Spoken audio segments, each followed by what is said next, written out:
El día de hoy traemos un tema que si bien no está del todo popularizado, sin embargo, pues es un tema bastante importante para nosotros, para los que estamos en áreas de salud directamente relacionados con la estabilización y con el trato a los pacientitos de los neonatos de alto riesgo.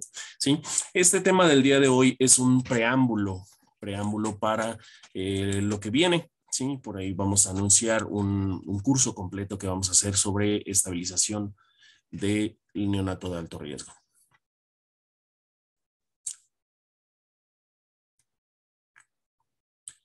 Entonces, pues este programa nos habla sobre una neumotecnia, que bien, como lo acabo de comentar, este es un preámbulo para un curso que vamos a dar sobre el estabilización del neonato de alto riesgo, ¿sí?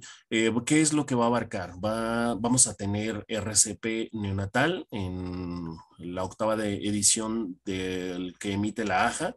Les hago un recordatorio de que no es una certificación, es un curso teórico virtual. ¿Por qué no es una certificación? Porque las certificaciones conllevan práctica, exámenes y demostrar, evidenciar que el alumno es totalmente capaz de ejecutar todas estas acciones. Entonces, esto solamente se puede llevar de manera presencial, por lo tanto, nosotros ofrecemos únicamente las constancias de asistencia. En dado caso, cuando se ofertan diplomados, entonces les damos un diploma. ¿En qué consiste entonces el programa que vamos a tener próximamente, que se refiere a la estabilización del neonato de alto riesgo? Es la RCP neonatal, que es la primera instancia, lo primero que hacemos.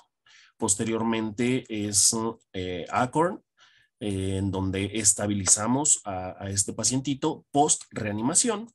Y al final es stable, que es prepararlo en todos estos aspectos para poder trasladarlo cuando lo tenemos en un primer nivel, segundo nivel, y lo vamos a enviar a una unidad de cuidados intensivos. Hoy quizás estamos en un hospital donde vamos a trasladar del área de nacimiento hacia el área de cuidados intensivos neonatales para una terapia intensiva. Esto también requiere cierta estabilización, por lo tanto, el curso Stable, que es lo que vamos a ver el día de hoy, es el que nos acerca precisamente o nos pone a estos bebés para el traslado, para poder movilizar. ¿De acuerdo?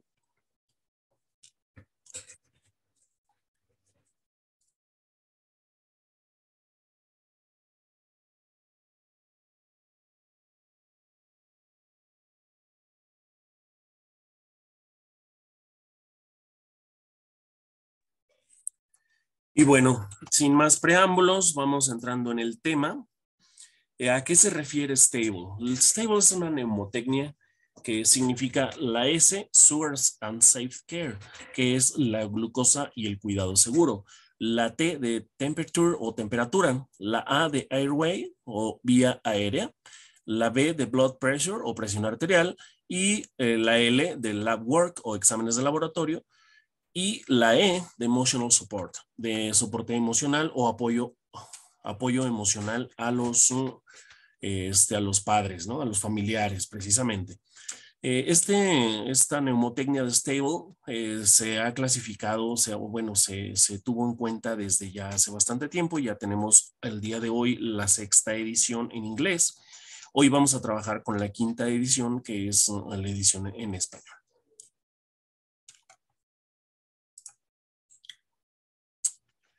Es importante que sepamos lo básico, ¿no? Lo básico, lo que llega primero. ¿Qué es esto? ¿A qué se refiere lo básico? Lo básico, como lo comentaba previamente, se refiere a la RCP neonatal propiamente, ¿sí? El restablecimiento o la RCP propiamente, ¿sí? El curso Stable lo maneja como el ABC, que es en el A, establecer una vía aérea permeable. La B, que es es iniciar respiración, y la C es mantener la circulación. ¿Sí? Esto es lo vital, lo primordial para iniciar la RCP. Una vez hecho esto, vamos a entrar en el cuidado seguro.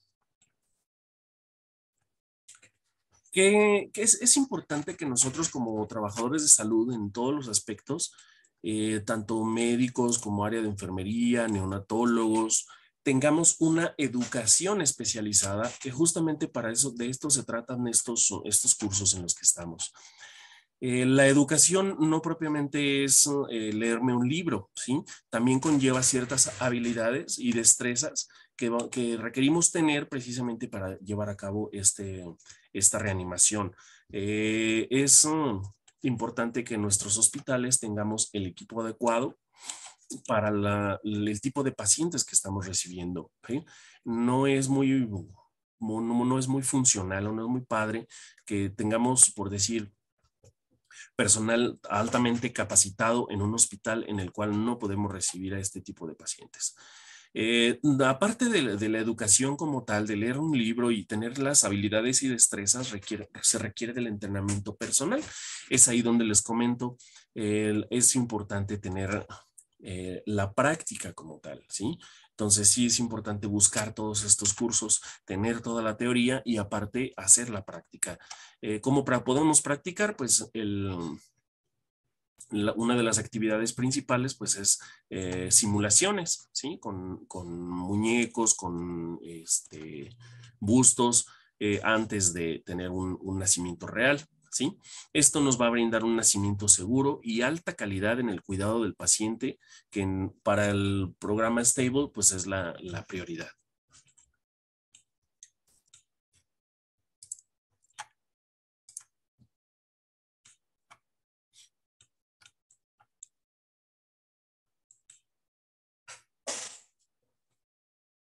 Muy bien. Una de las cosas que es muy importante tener en cuenta y que lo mencionaba hace un momento sobre el estar en un hospital en donde tengamos las condiciones adecuadas, precisamente es que si no tenemos las condiciones adecuadas, veamos desde el punto del embarazo, desde el momento en que ya estemos distinguiendo una alteración que nos puede llevar a un nacimiento de muy alto riesgo o con alta tasa de morbimortalidad de este neonato, es preferible trasladarlo a una institución o un espacio donde el hospital sea capaz de brindarle las atenciones adecuadas, ¿sí? Sí, obviamente si es un nacimiento inminente, pues no lo vamos a hacer de esa manera, pero si es posible y es seguro para esta mamá, trasladar o transportar a esta madre de inmediato a un centro especializado, ¿sí? Esa es la prioridad. El,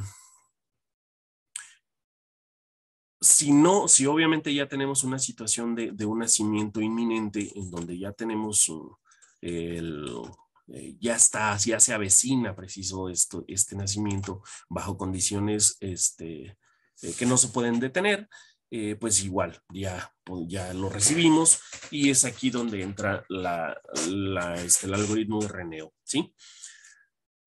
Una vez nacido este bebé, ya una vez reanimado, una vez que ya lo tengamos, eh, este, eh, pues ya reanimado y ya que respondió a una reanimación, que ya restablecimos las funciones vitales primordiales, entonces sí pasamos al acondicionamiento, a prepararlo para este traslado, ¿sí? Porque ya estamos hablando de que este bebé pues no lo podemos tener en este espacio donde estamos, entonces forzosamente requiere un traslado. ¿Bajo qué condiciones se va a trasladar? Pues si estamos en la sala de nacimientos, ya sea la TOCO, la sala de nacimientos de parto, o bien en un quirófano, en donde ya reanimamos a este bebé y lo estamos preparando para llevarlo a una terapia intensiva, ya sea dentro del mismo hospital o fuera de en donde es importante entonces ahora monitorizarlo. Estamos hablando de un traslado de al menos algunos minutos, ¿no? Tal vez de 5 minutos hacia arriba. No estamos hablando de una estabilización en donde lo vamos a movilizar en un lapso de menos de 5 minutos. ¿Okay? ¿Qué es lo que vamos a revisar? De entrada, la glucosa. Es importante saber que la mayoría de los neonatos van a requerir ser transportados, van a estar muy, muy enfermos, ¿sí? Obviamente no van a tolerar vía oral, van a estar regularmente en ayuno y por lo tanto es importante monitorizar su glucosa. La dificultad respiratoria nos va a marcar que es posible que haya aspiración de contenido gástrico y vaciamiento retardado, y la respiración rápida o laboriosa nos va a indicar, nos va a dar una succión, una deglución y una respiración que no son coordinadas. Entonces, esta es una de las causas también por las cuales no se va a dar esta alimentación, ¿sí? Es importante que tengamos en cuenta que hay que reducir errores al atender los neonatos durante la atención del parto, ya desde el parto. Las técnicas que requerimos utilizar para brindar mejor oportunidad y proporcionar un cuidado seguro a los neonatos enfermos es parte de nuestra labor. Entonces, para esto, este tipo de entrenamientos.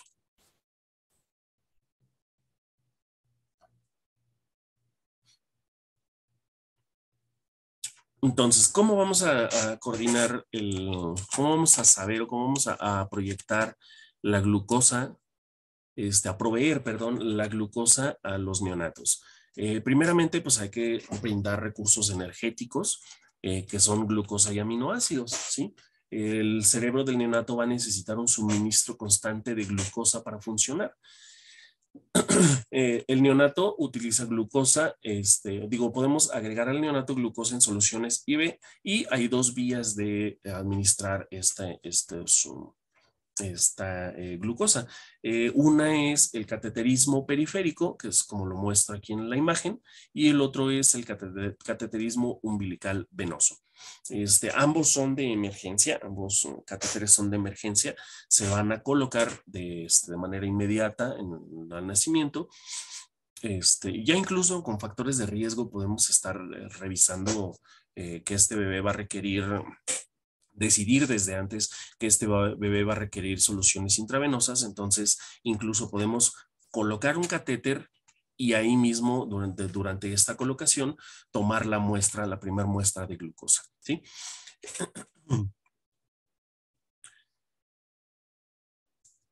Es importante que tan pronto como se determine que el neonato está enfermo, o sea, es decir, desde el anteparto, desde antes del nacimiento, ya requerimos preparar la solución glucosa. La más adecuada para estos casos es la solución glucosa, la recomendada pues es la glucosa al 10%.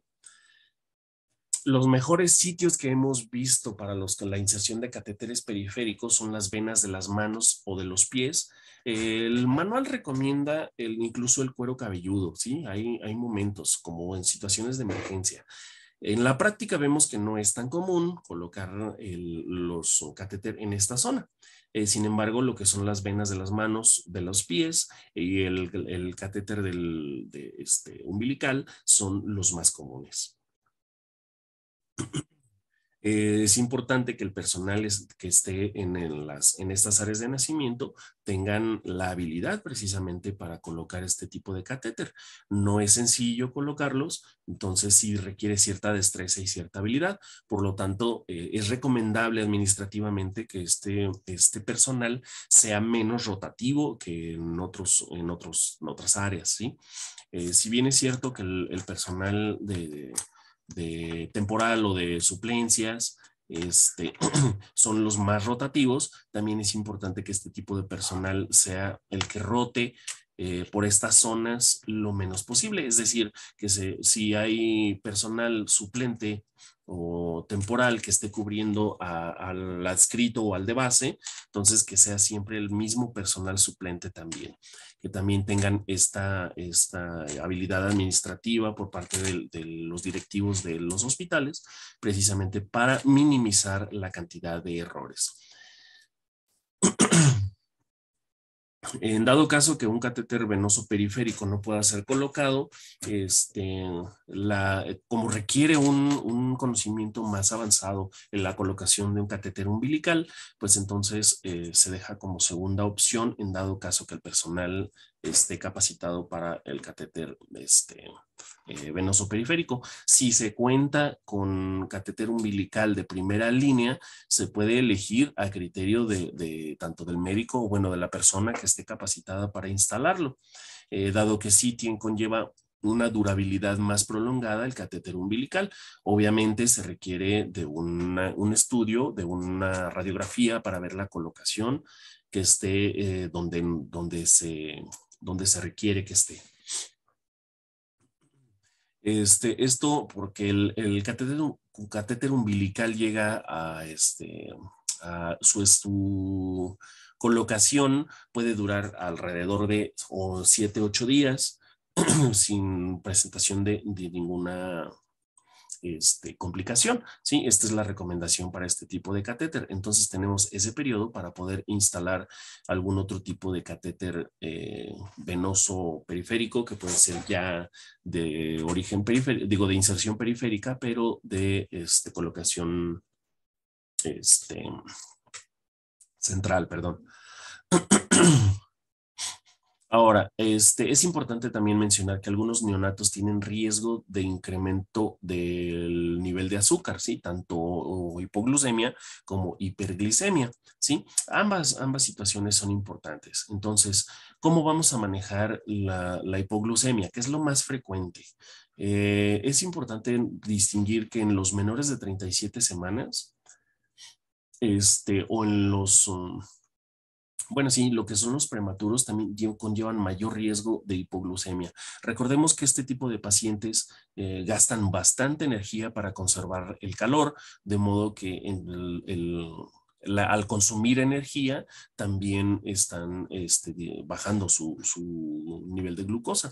Entonces, al tener su glucosa baja, el mecanismo compensador es disminuir funciones no vitales para conservar las funciones vitales, como es proteger pues los órganos blancos como cerebro, riñones, corazón. ¿Sí? ¿Cuáles son los mayores factores de riesgo que podemos tener para los neonatos? La prematuridad, que es lo que acabamos de mencionar, es súper importante. Lo otro son los pequeños para la edad gestacional, ¿sí? Que puede tener a lo mejor restricción de crecimiento intrauterino. Entonces también estos tienen un factor alto de riesgo para la hipoglucemia.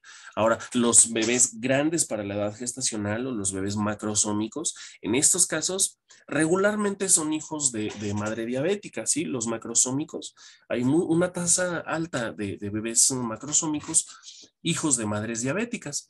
En estos casos, tanto puede haber hipoglucemia como puede haber hiperglicemia, ¿sí? Obviamente el mayor riesgo, pues, es la hiperglicemia.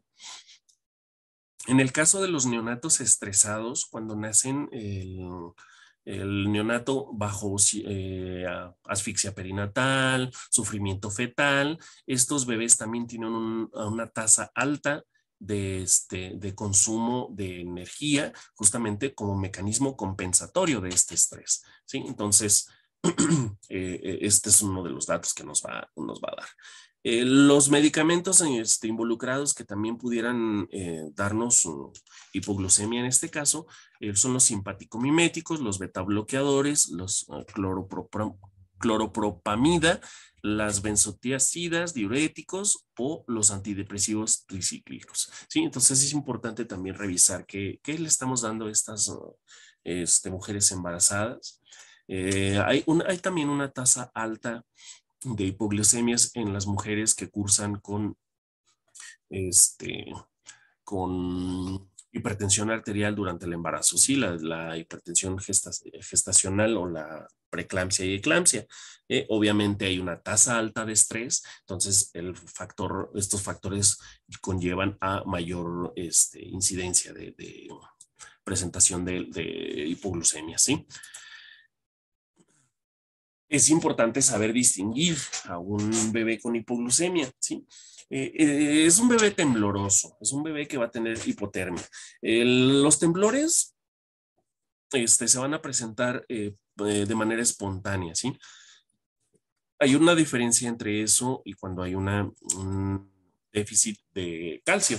En el déficit de calcio, los temblores son secundarios a un estímulo. En el caso de la hipoglucemia hay temblores iniciados espontáneamente, ¿sí? Y pues la hipotermia es una de las circunstancias o de los datos que nos van a decir que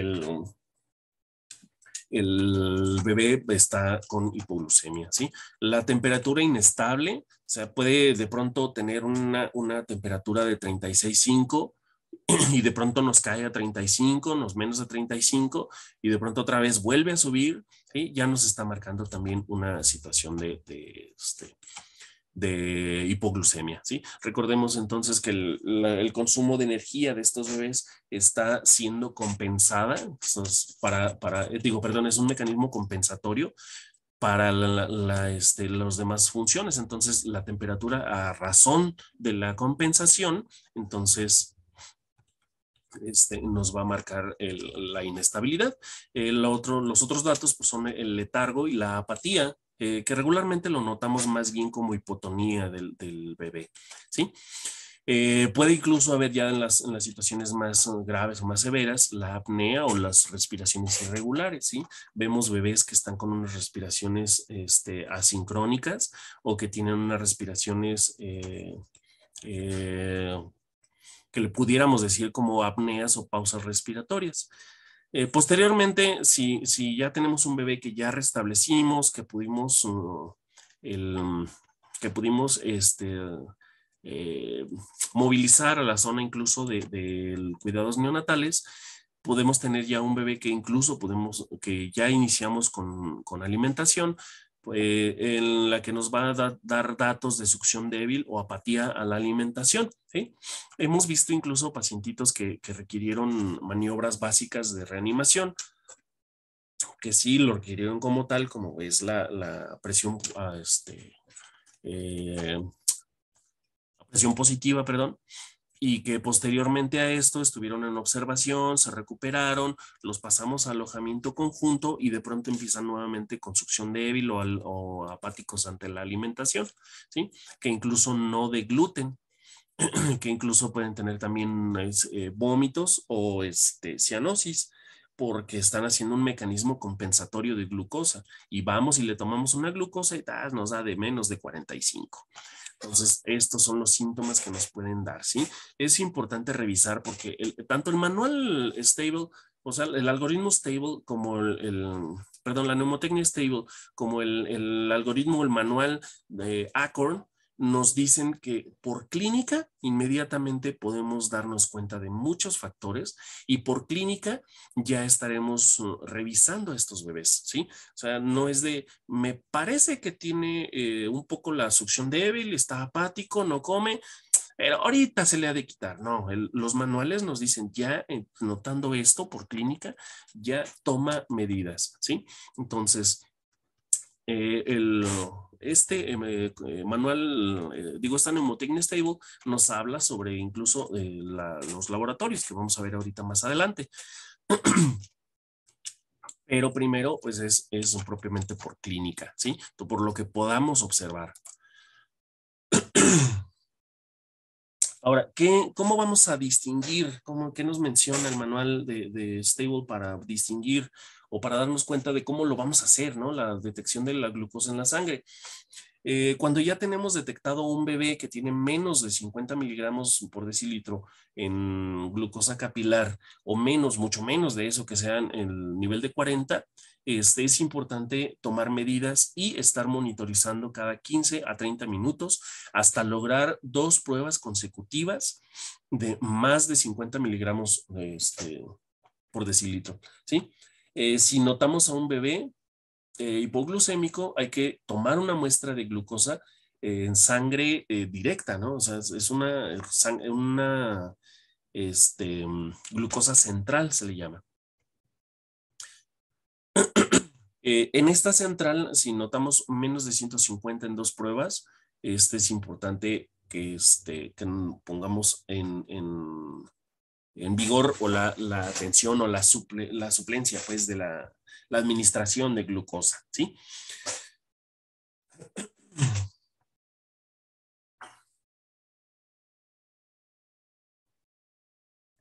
Ahora, vamos a ver el tratamiento de la hipoglucemia. Aquí es donde vamos ya por pasos. En el primer paso, lo menciona el manual, como que hay que darle un bolo de glucosa al 10% a razón de 2 mililitros por kilo durante algunos minutos. Esto hasta restablecer la glucosa más de 50 miligramos. ¿Sí? Recordemos la glucosa en capilar. Hay que verificar la glicemia nuevamente, lo menciona, cada 15 a 30 minutos después de cada bolo de estos. ¿Sí?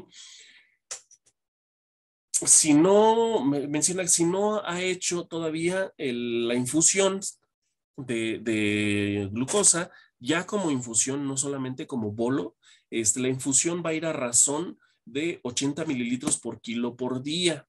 ¿Sí? Hay una fórmula para sacar el puntaje o los mililitros por hora, en donde es multiplicar el peso corporal por 2 y esto nos va a dar el volumen de glucosa en mililitros para tratar la glucosa, la glicemia. Por ejemplo, si multiplicamos 1.8 por 2, que 1.8 viene siendo el peso de un neonato, hablemos de algún prematuro, nos va a dar a 3.6 mililitros por hora durante varios minutos, ¿sí? Los bolos a razón de 2 mililitros por kilo, hasta recuperar, hasta restablecer la glucosa mayor a 50 miligramos en capilar. Si en dado caso la glucosa no mejora, podemos aumentar la infusión hasta 100 o 120 mililitros por kilo por día, ¿sí? O podemos cambiar la concentración de la glucosa intravenosa. Menciona el libro que puede ser 12.5 por ciento, o incluso podemos aumentarlo hasta glucosa al 50%, ¿sí? Hay que evaluar la azúcar en sangre, la central, y sobre eso también hacer las comparativas.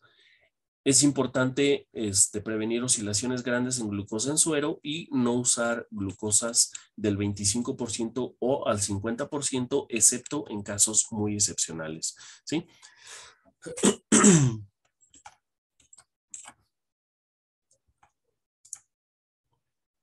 Y bueno, lo siguiente también es la pérdida de calor, ¿sí? Es importante tener en cuenta cómo un neonato está perdiendo calor, ¿sí? Hay 4 condiciones o 4 situaciones en donde el bebé puede perder calor.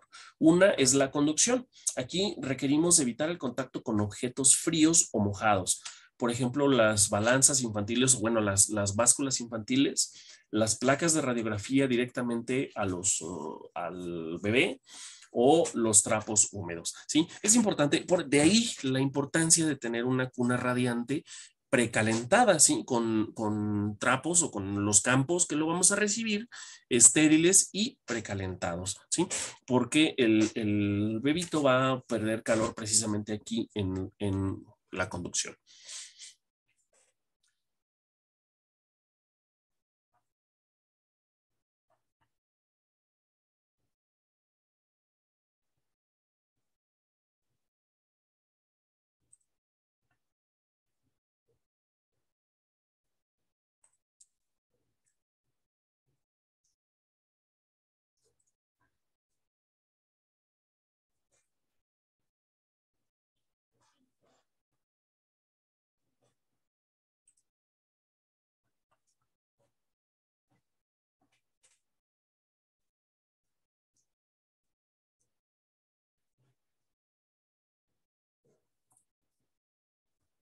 Otra de las situaciones por las cuales las vías, pues, como pierden calor los bebés, es por la convección.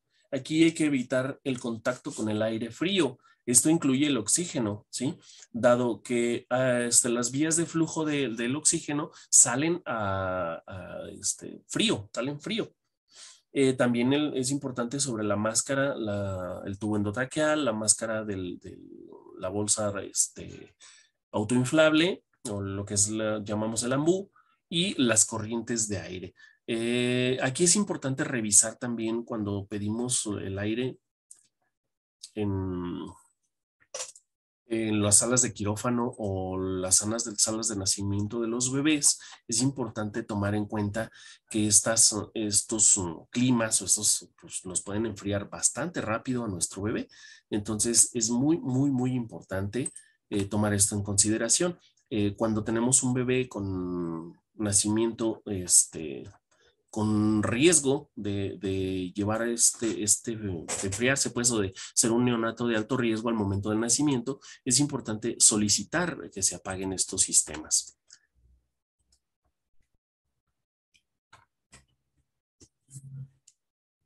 ¿Qué factores se asocian a la convección? En el cuarto de los partos, el oxígeno se entrega como gas frío. Si se han dado cuenta, cuando la movilización del gas frío, del oxígeno es elevada, incluso los tanques se congelan. Entonces sale frío a la movilización. Los gases exhalados del neonato son calientes porque el neonato está respirando este gas frío y lo maneja, ¿no? El neonato procura como sistema compensatorio calentar este aire pues dentro de él.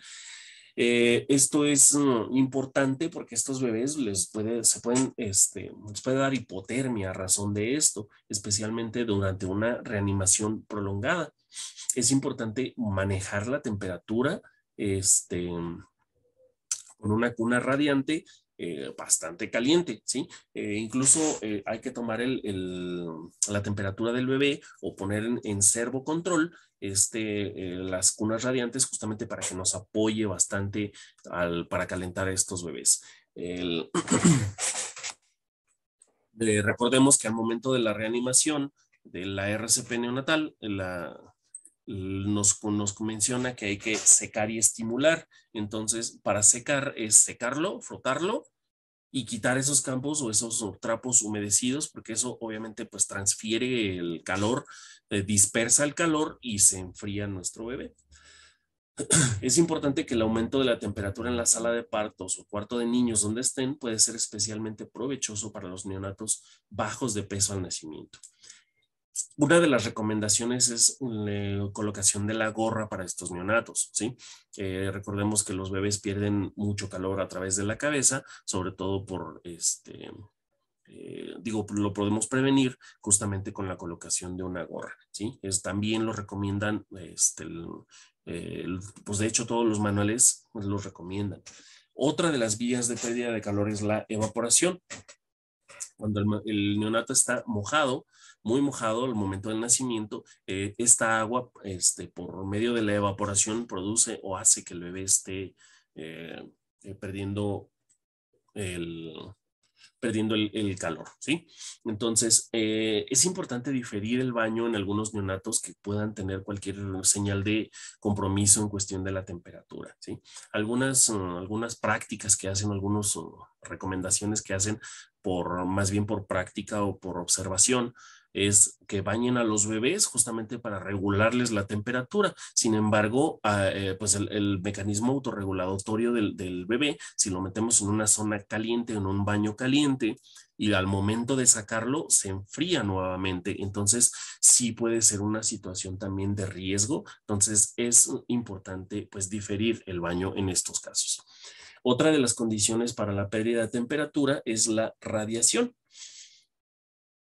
En este caso, hay que reconocer que el calor puede ser perdido cuando un neonato está cerca de un objeto frío, pero que no necesariamente lo esté tocando. La recomendación es que mantenga al neonato alejado de ventanas y paredes frías, ¿sí? Hay unos espacios en quirófanos, por ejemplo, donde tienen cuna radiante cerca de la toma de la salida, pues, del clima del lugar o bien de un extractor.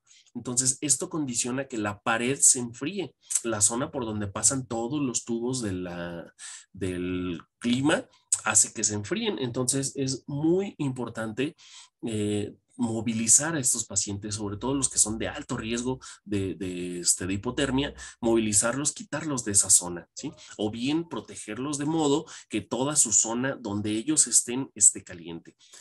También es muy importante que cuando utilicemos colchones calefactables, tengamos la precaución de estarlos monitorizando frecuentemente, dado que también pudieran condicionar una quemadura en estos bebés, ¿sí? Ya no son tan recomendables porque las cunas radiantes modernas tienen una emisión de radiación de calor mucho más eficaz que emitir el calor desde un colchón calefactable. Entonces, si nuestra cuna radiante está adecuadamente funcionando y nosotros tenemos la posibilidad o la estrategia de siempre manejar la cuna radiante precalentada para el nacimiento de estos bebés, entonces estos bebés pues los podemos regular mucho más eficazmente la temperatura. Ahora, vamos a ver algunos factores también que nos van a condicionar que el bebé tenga situaciones importantes a causa de la hipotermia, ¿sí? El desarrollo de la acidosis, en primer lugar, que también tiene tres orígenes, que hay una causa de metabolismo de la grasa parda. En este caso, cuando hay una hipotermia, el bebé consume grasa parda, la metaboliza y eso hace que el pH se modifique de modo que va a producir una acidosis, ¿sí? La otra causa es la vasoconstricción por la misma hipotermia, ¿sí? También produce la acidosis, perdón. Y la otra es el metabolismo anaerobio. ¿Sí? Esto convendría abordarlo desde un tema anatómico-fisiológico, dado que al momento de funcionar por la misma vasoconstricción, por el mismo metabolismo de la grasa parda, se combinan las tres situaciones y conduce a un metabolismo anaeróbico, dado que hay una vasoconstricción y hay un menor flujo de sangre. Incluso produce que el foramen oval no se sella adecuadamente y hay una transferencia de sangre en el corazón de modo equivocado. Por lo tanto, hay una mezcla de sangre en ambas direcciones, ¿sí? Entonces, todo esto condiciona que haya una acidosis en este neonato, y lo cual obviamente también por una tasa alta de consumo de energía va a tener también una hipoglucemia, ¿sí? Entonces nos vamos dando cuenta que estos factores están altamente relacionados, junto con el que vamos a ver enseguida, que es la vía aérea, están altamente relacionados para una estabilización adecuada de estos bebés. Es importante mantener la temperatura del cuerpo con el uso cuidadoso de todas las fuentes de calor que tengamos, ¿sí? Justamente lo que mencionábamos hace un momento, si ponemos un colchón calefactable, pudiéramos ocasionar una quemadura, ¿sí? Y recordemos que estos bebés pues no tienen la sensibilidad tal cual nosotros, entonces pues no pueden, digamos, llorar si se están sintiendo esta fuente de calor muy fuerte, ¿sí? Es importante también recordar que prevenir la pérdida de calor es mucho más fácil que superar los efectos perjudiciales del estrés por el frío una vez que ya hayan ocurrido, ¿sí? Porque desencadenamos precisamente todas estas circunstancias y todas estas ya son más complicado, más difícil de estabilizar. Entonces, es de ahí la importancia, ¿no? De ahí la importancia de este manejo de la temperatura.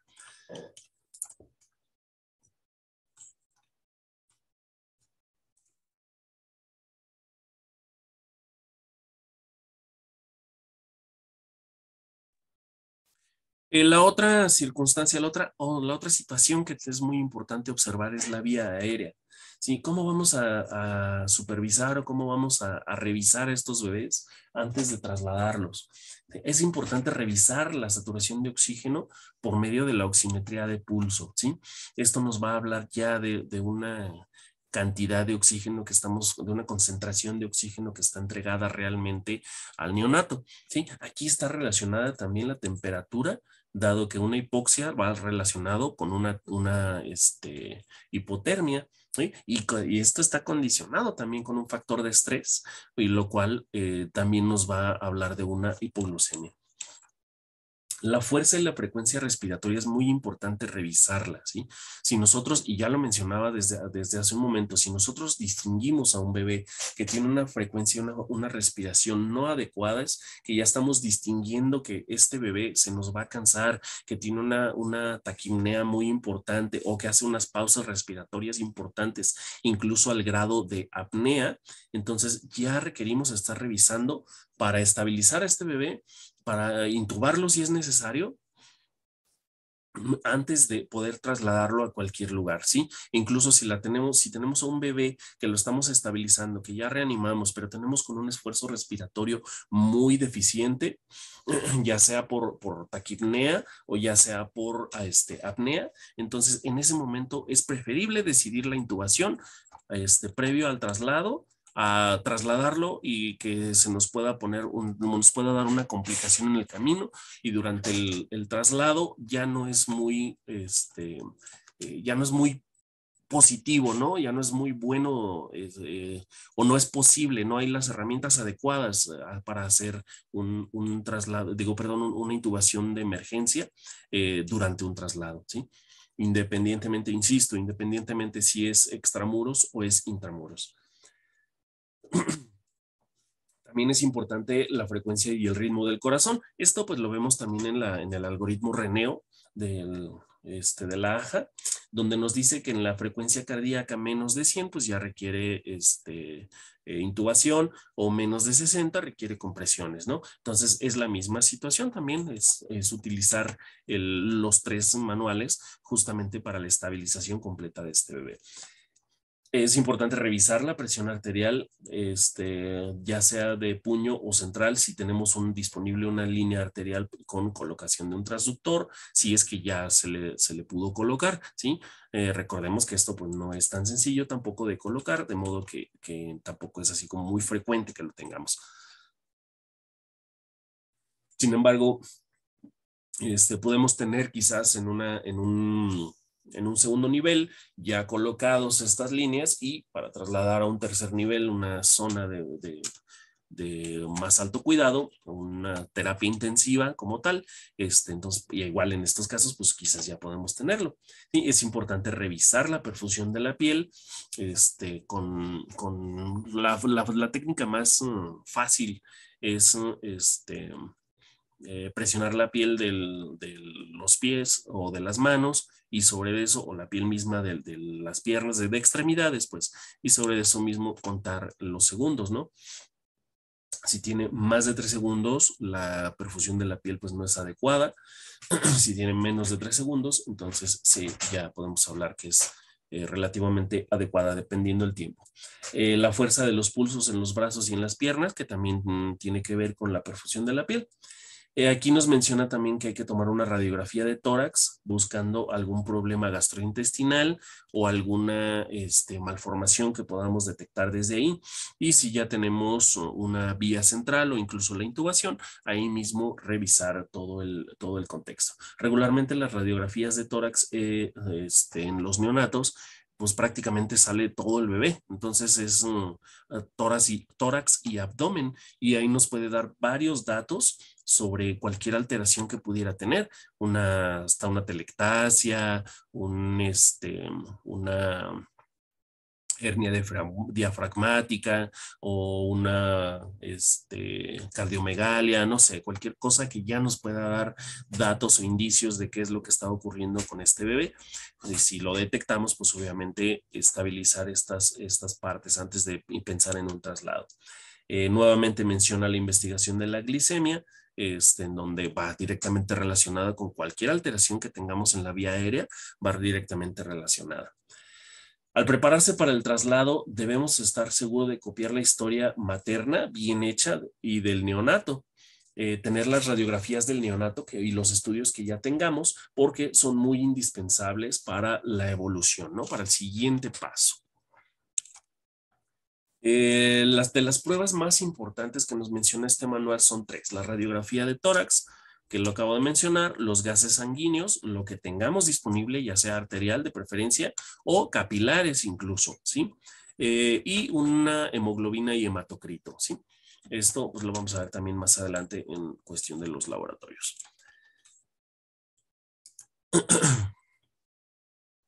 En cuanto a la vía aérea, algunas cosas que debemos tener en cuenta es cuando tenemos una respiración rápida, que es la taquipnea, o una respiración forzada con la PCO2 elevado, significa que puede haber un problema primario o de pulmón, que pudiera ser una neumonía, en los casos de pacientitos que ya tenemos hospitalizados por varios días, o bien pues pudiera ser al momento de nacimiento ya por la acumulación de líquido por alguna razón. Los pulmones no maduros, en el caso de los prematuros, donde hay una deficiencia de surfactante, en el cual pues la solución obviamente es la colocación de surfactante, la aspiración de líquido amniótico, como puede ser meconio o sangre o líquido del estómago, y el compromiso del pulmón secundaria a una hernia diafragmática, que era lo que mencionábamos hace un momento, o alguna otra masa en el pecho de neumotórax, perdón. ¿Sí? La respiración rápida con un PCO2 bajo nos puede indicar infecciones no pulmonares, por ejemplo, una enfermedad cardíaca, una acidosis metabólica o un desorden del cerebro, ¿sí? Porque pudiera haber una hemorragia del cerebro, una meningitis, edema cerebral, el shock del cerebro secundario, episodios asfixiales perinatales o postnatales. Esto es lo que nos menciona en sí el manual, ¿sí? Que son como sugerentes de los estudios que se han llevado a cabo en base a este manual. Es importante tener en cuenta las definiciones que nos menciona el manual, ¿sí? Y la hipoxemia es oxígeno debajo o la oxigenación debajo de lo normal en sangre arterial. La isquemia es el flujo reducido de la sangre al cuerpo o a las partes del cuerpo que conducen a una hipoxia. Y la hipoxia es el flujo reducido del oxígeno a los tejidos finos debajo de los niveles fisiológicos requeridos para el funcionamiento normal de la célula. ¿Sí? Esto ya nos está hablando a nivel celular.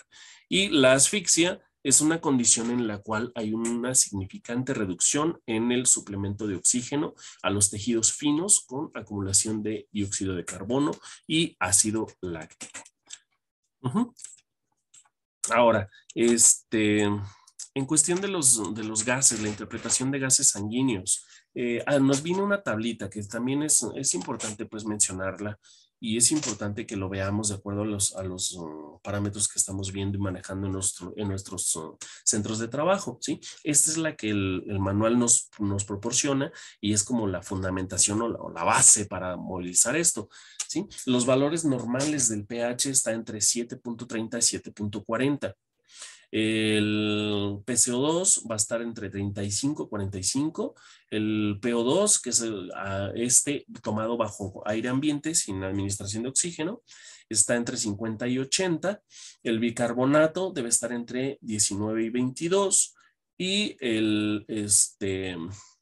la saturación de oxígeno, reportarla incluso en los momentos de que vamos a tomar unos gases arteriales, gases sanguíneos, debe estar entre 90 y 95. Regularmente, si lo tenemos a este pacientito con aire ambiente, sin aportación de oxígeno, ¿sí? Sin embargo, es importante reportar también la temperatura y reportar la saturación de oxígeno al momento de meter los parámetros para laboratorio, ¿sí?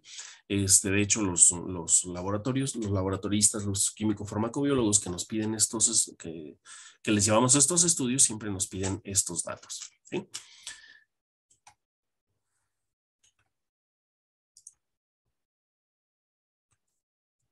Ahora, para finalizar lo que es la vía aérea, el manual también nos menciona los tamaños del tubo endotraqueal que podemos colocar.